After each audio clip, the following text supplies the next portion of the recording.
जय हिंद दोस्तों, कैसे हैं आप सभी लोग। मैं हूं आप सभी लोगों का दोस्त संचित। और दोस्तों, आज की इस वीडियो में हम लोग बात करने वाले हैं निफ्टी एंड बैंक निफ्टी में हमारा क्या व्यू जो है वो रह सकता है कल सेंसेक्स की एक्सपायरी के लिए। किस तरीके से जो इतना बड़ा गैप अप हो रहा है इस वक्त निफ्टी में, उस गैप अप के बाद क्या स्ट्रैटेजी हमें अपनानी चाहिए। सबसे पहली बात, क्या इतना बड़ा गैप अप होगा होगा तो किस वजह से हो रहा है, उस वजह से बाकी ग्लोबल मार्केट्स पे किस तरीके का असर आज तक पड़ा है, सारी चीज़ें इस वीडियो में डिस्कस करने वाले हैं। तो दोस्तों, वीडियो शुरू करने से पहले चैनल को सब्सक्राइब कीजिएगा, बेल आइकन को दबाइएगा और इस वीडियो का लाइक की मन रखते हैं लगभग 1500 लाइक्स, जो कि आप पूरा कर ही देंगे। तो चलिए अब ज़्यादा टाइम वेस्ट ना करते हुए वीडियो को शुरू करते हैं। सबसे पहले तो दोस्तों, आप सभी लोगों को जो त्योहारी हफ्ता सीज़न चल रहा है उसकी बहुत बहुत शुभकामनाएं। दिवाली की सबसे पहले तो बहुत बहुत शुभकामनाएं। जो गोवर्धन पूजा जो आज जो लोग सेलिब्रेट पूरे देश में करा जा रहा है जिस तरीके से, उसके लिए बहुत बहुत शुभकामनाएं। और कल भाई दूज के लिए भी बहुत बहुत आप लोगों को शुभकामनाएं मैं देना चाहूँगा। आगे इसी तरीके से बाज़ार में भी और आपकी ज़िंदगी में भी चीज़ें बेहतर होती रहें, अच्छी होती रहें, और इसी तरीके से हम आगे ग्रो करने की कोशिश करते रहें साथ में मिलके।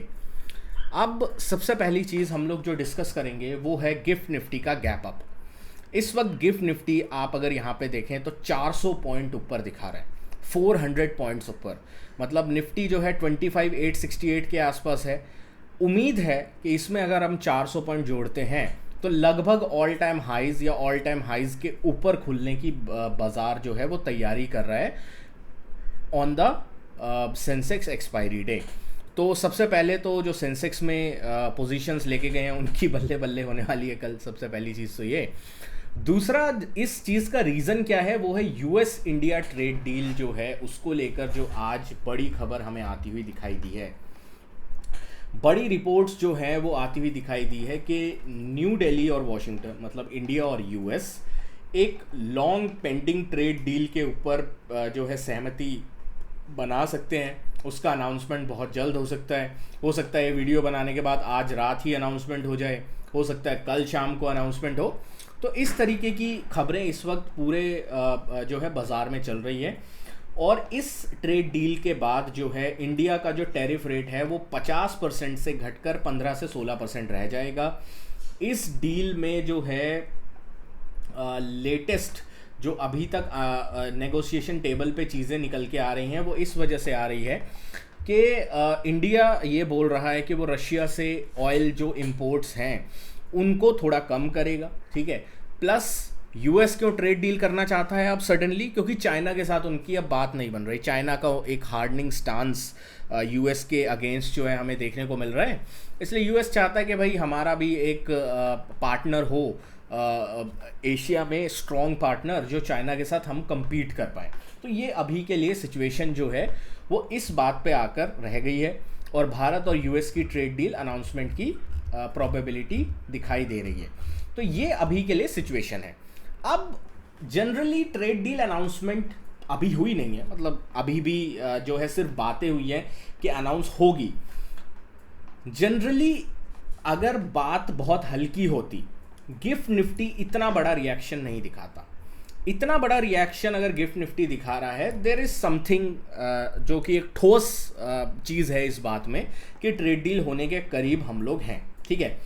दूसरी चीज़, जब भी ट्रेड डील होती है तो बाजार रिएक्ट कैसे करते हैं उसका एक एग्जांपल मैंने समझने के लिए जापान और यूएस की ट्रेड डील को थोड़ा एसेस करने की कोशिश करी।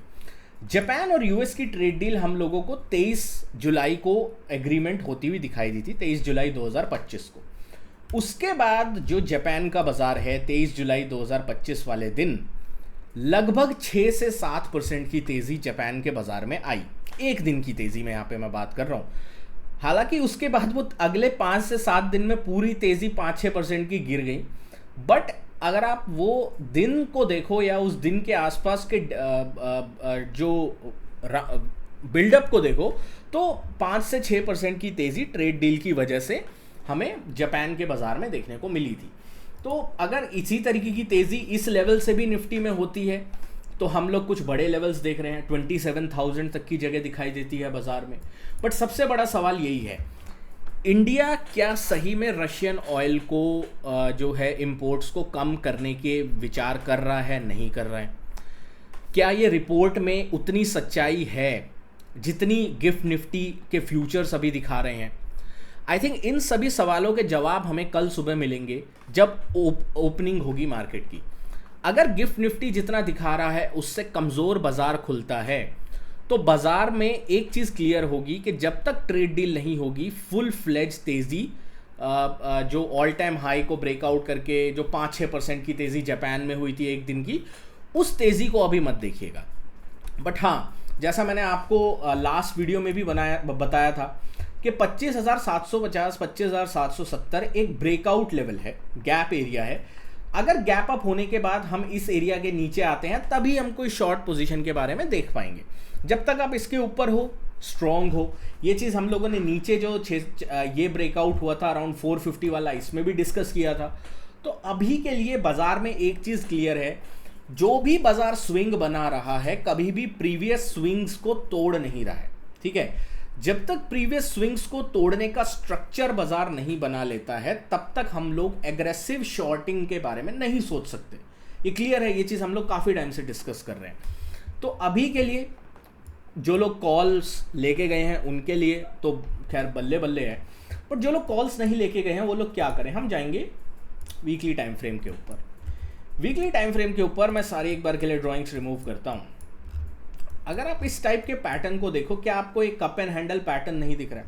ठीक है, वीकली टाइम फ्रेम के ऊपर अगर निफ्टी जो है, मैं 2 लेवल्स मार्क करता हूँ और ये बहुत ही क्रिटिकल लेवल मेरे लिए होने वाले हैं आगे चलते हुए।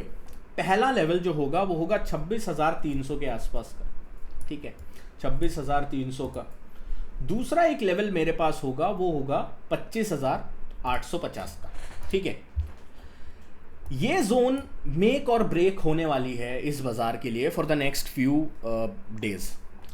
अगर आप गैप अप के बाद 26,300 के ऊपर सस्टेन कर रहे हैं देन आपका बड़े ब्रेकआउट के लिए रास्ता खुल जाता है। ठीक है, मान लीजिए, सिंपल मैं थोड़ा समझाने की कोशिश करता हूं थ्रू प्राइस एक्शन। मान लीजिए बाजार कहीं खुलता है अपना 26,300 के आसपास। ठीक है, 26,320 340 के आसपास।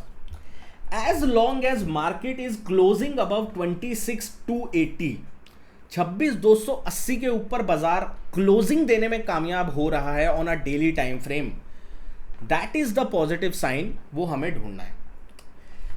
मेरे को ये नहीं चाहिए कि गैप अप हो 26,300 के आसपास, ऑल टाइम हाई लगे और उसके बाद क्लोजिंग नीचे हो। क्लोजिंग 26,280 के ऊपर होनी चाहिए, तभी price action chart wise strength बनी रहेगी बाजार में। अगर ये क्लोजिंग 26,280 के नीचे देता है, गैप अप के बाद सस्टेन नहीं कर पाता है क्लोजिंग बेसिस पे, देन मैं एक बार के लिए अगेन थोड़ा कॉशियस हो जाऊंगा। इस चीज़ का थोड़ा ध्यान रखेंगे। ठीक है, तो ये अभी हमारे लिए सिचुएशन जो है वो चार्ट्स के ऊपर देखने को मिलेगी। बाजार में स्ट्रेंथ है, इसमें कोई दो राय नहीं है। बाजार ताकतवर है, बाजार में जान है, बाजार में थ्रस्ट है, बाजार में पॉजिटिव न्यूज़ का फ्लो है, बाजार में रिजल्ट्स का सब कुछ फ्लो है। बट कभी भी अपनी सैनिटी नहीं खोनी है, ये चीज़ ध्यान रखिएगा। कभी भी इनसेन नहीं होना है अपने व्यू को लेकर, इस चीज़ को हमेशा ध्यान रखिएगा। तो ये मेरे लिए मेक और ब्रेक लेवल होगा एक 26,280 का। दूसरा एक लेवल जो मैं बहुत कीनली वॉच करूंगा वो होगा 26,150 का। तो 26,280 26,150, अगर गैप अप के बाद ये दोनों लेवल्स के ऊपर एटलीस्ट मेरे को क्लोजिंग नहीं मिलती है, एक बार के लिए मैं प्रॉफिट बुक्स करना चाहूंगा ऑन द लॉन्ग्स। ठीक है, मैं पर्सनली अपना बता रहा हूं भाई। ठीक है, मैं पर्सनली प्रॉफिट बुक करना चाहूंगा इस एरिया के आसपास। अगर क्लोजिंग मेरे को मिल जाती है 26,280 के ऊपर तो फिर तो बड़ा ब्रेकआउट है। 26,600 27,000 27,200 आपको जहां तक ले जाना है, वो बाजार की श्रद्धा है कहां तक ले जाना चाहेगा। उसके बाद तो रुकेगा नहीं। जब ट्रेड डील अनाउंस हो जाएगी, जैसा जापान के साथ हुआ था, मोस्ट प्रोबेबली हमारे साथ भी एक बड़ी बिग ग्रीन कैंडल बनती हुई दिखाई देगी। तो ये चीज़ हमें थोड़ा ध्यान में रख के चलनी है। बाकी कोई भी लेवल्स होंगे, अपडेट्स होगी, मैं आपको अपडेट देने की कल कोशिश करूँगा।